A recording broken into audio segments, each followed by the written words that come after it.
princesses. So today we're making something electric and absolutely delicious. But before we do, I just want to say we finally made it to 1,000 subscribers. So thank you for those who subscribe, and for those who haven't, why haven't you subscribed yet? All right, subscribe. All right, so let's get straight to the recipe. Peace. Today we're making electric veggie pizza. Oh yeah.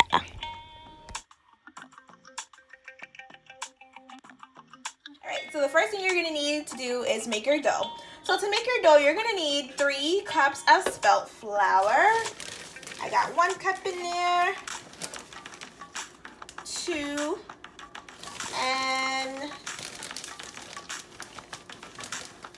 3. Perfect. I'm also going to use not only white spelt flour, but I'm also going to use my lovely kamut. I like kamut because it also adds another type of texture to our dough. And I'm going to use a cup of the kamut flour. So we got 3 cups of white and we got 1 cup of kamut flour. Pour that goodness. So I'm going to input 1 teaspoon of basil. You guys know when I make that, I'm going to put in half a teaspoon of oregano. Pour all that goodness inside. You can also use sweet basil. I'm just going to put in 1/4 teaspoon of the sweet basil, sea salt. So half a teaspoon of sea salt, I'll pour that in there. Then I'm also going to input my lovely cayenne, of course. Gotta make it a little bit spicy. And that is 4 dashes of cayenne. Then I'm going to input 1/4 teaspoon of ginger powder. I'm also going to input 1/2 teaspoon of onion powder. Then we are going to pulse all of this goodness together. Put on there. Pulse all of the dry ingredients together first, just so everything can get fully acclimated.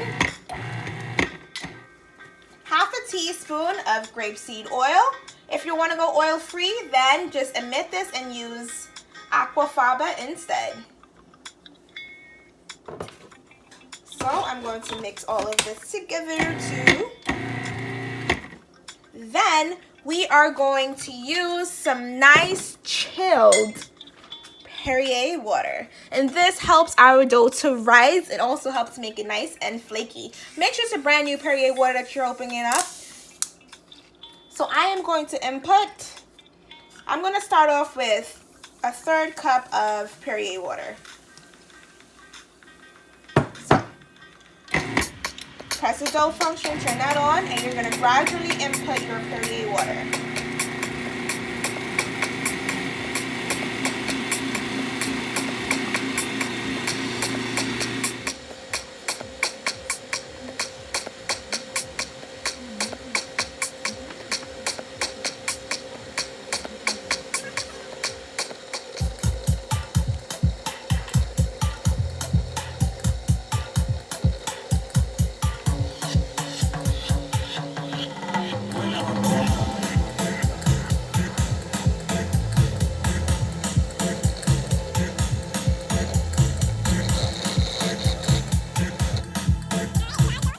After your dough is formed, you're gonna put it into your lovely container. Then you are going to sprinkle some lovely spelt flour on there, and you're just gonna knead it for a minute, just to make sure that it gets into a nice ball. So you're just gonna push it in and tuck it in, push and tuck, push and tuck, push and tuck. You're just gonna keep pushing and tucking until it's a nice ball. A minute is fine. So this is what your ball is going to look like, into a nice big ball, like so. Doesn't have to be perfect. This is just wonderful. So put it back into your container.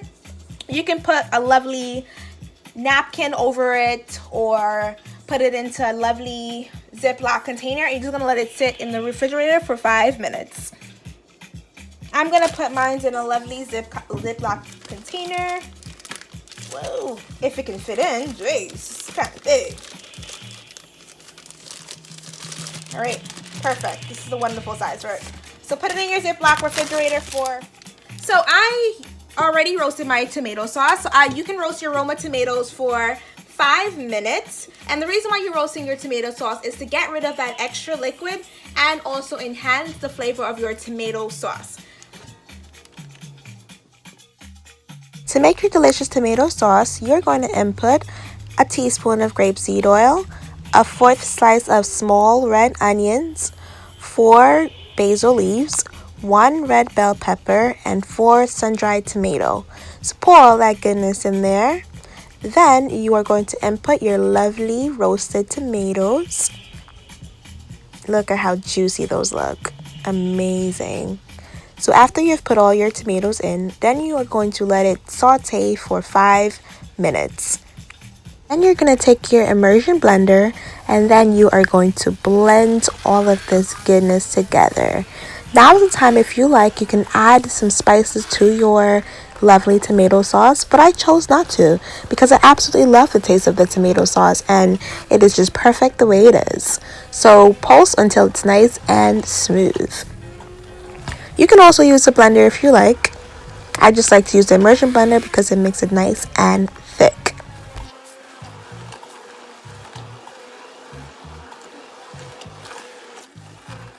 So now that we have our lovely, nice, thick, and creamy tomato sauce, so for our lovely cheese sauce, we are going to need 1 cup of Brazil nuts and walnuts. So you're going to pour all of that goodness in there. 1 heaping teaspoon of onion powder. Pour all that in. You're also going to input 1/2 teaspoon of sea salt, 1/4 teaspoon of ginger powder,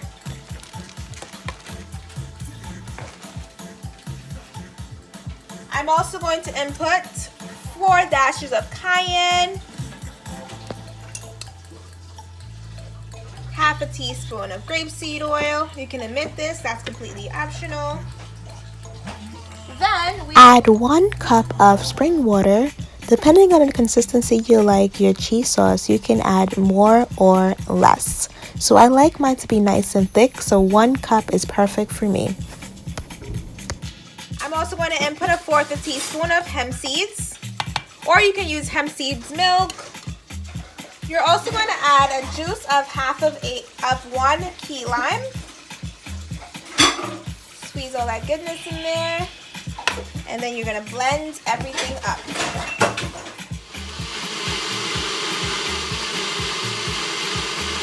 So this is going to be the consistency of your cheese. Nice and thick, but not too thick.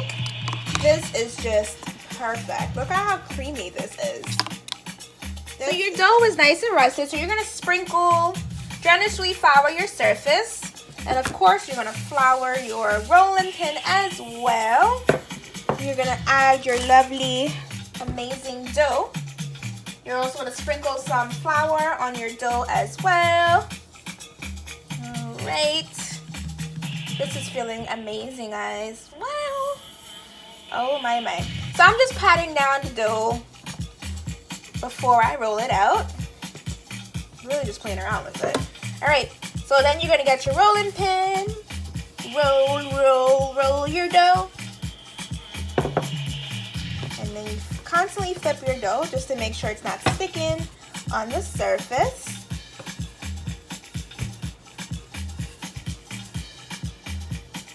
Rolling, baby. Keep rolling, baby. Keep rolling, baby. Keep rolling. You are in charge of your pizza, so you can roll it as thin or as thick as you like it. I like my crust to be nice and thin, so I'm going to roll it out nice and smooth. And if you are a perfectionist like he is, then you're going to put your pan and then you're going to shape out your dough just to make sure it's perfect, you know, all that extra stuff that I don't do.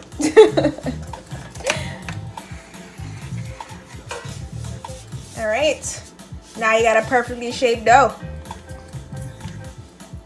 Awesome sauce. Be gentle. Place parchment paper on your baking pan Then add your lovely crust.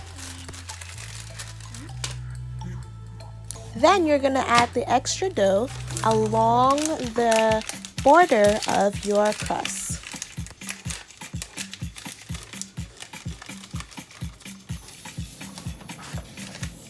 Okay, so our dough is nicely rolled and my lovely hubby made a nice mini pizza. Isn't this the cutest? Oh my god. Alright, so we are going to bake our lovely crust for 10 minutes on 450 degrees before we put our toppings. So I'm going to sprinkle about 2 teaspoons of grapeseed oil on our lovely dough. So just a 2 teaspoons, and I'm going to get a spoon or you can use a brush. Just going to put a little bit on the bottom. A teaspoon on a mini pizza. Gonna get the teaspoon, gonna put a little thing there. Alright. And then we're gonna pop this in the oven for 10 minutes. You're gonna put this on the middle rack. So our crust is finished baking and it's still nice and soft. You are going to add your lovely chunky tomato sauce on your pizza. That looks amazing.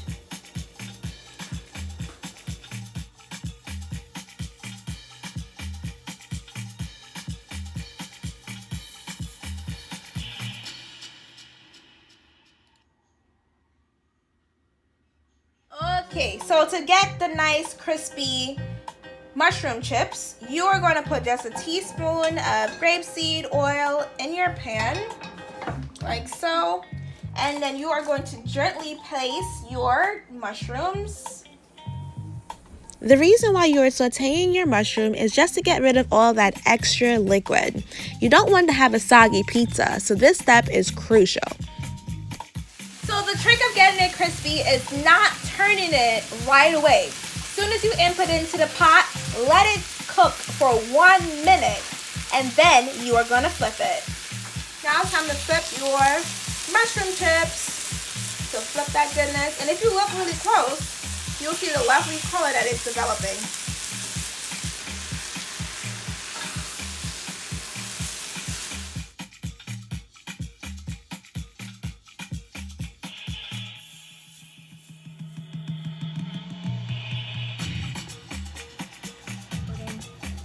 So grab a spoonful of your cheese mixture and spread it.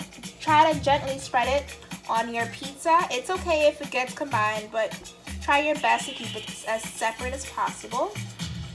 You're going to need 4 juicy Roma tomatoes for this step, or you can omit it altogether.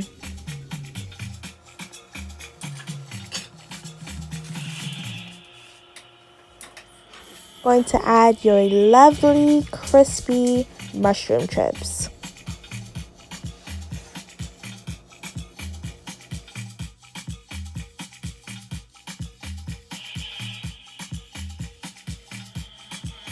Then you're going to add half a slice of thinly chopped red onions, and you're going to sprinkle all of that goodness in there.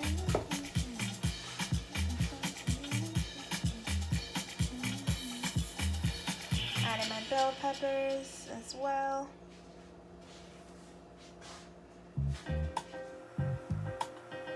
You can also add some olives if you're feeling spicy. And don't forget to sprinkle some fresh or even dried basil for some extra goodness. And this is Bay adding all his favorite toppings to his pizza. And when he's done and it's all baked, you guys are gonna have to comment below who have the best pizza, okay? Is it me or is it him? All right, let's see who's more creative. Let's make this a competition, babe, so make yours pretty, okay? He's adding his mushrooms. His pizza's looking nice, though. I see that, I see it. You go ahead, baby. So after you've added all of your favorite toppings, you are going to pop it in the oven and bake for 5 minutes. So after 5 minutes of baking your pizza, you are going to put a little drop of grapeseed oil along the crust so it can brown nicely. Just put a little bit of grapeseed oil. Then you are going to broil it on a top rack for 5 minutes so it can brown nicely. Look at how delicious this looks already. Ooh, ooh, ooh. So it's the moment we've all been waiting for. This is what the final product looks like. This is my pizza and this is my King's pizza. So you have to comment below and let me know which one is the best looking pizza, alright? Alright, so now it's time for us to cut this goodness up so you guys can see what the inside looks like. Alright, baby, go ahead, do your thing.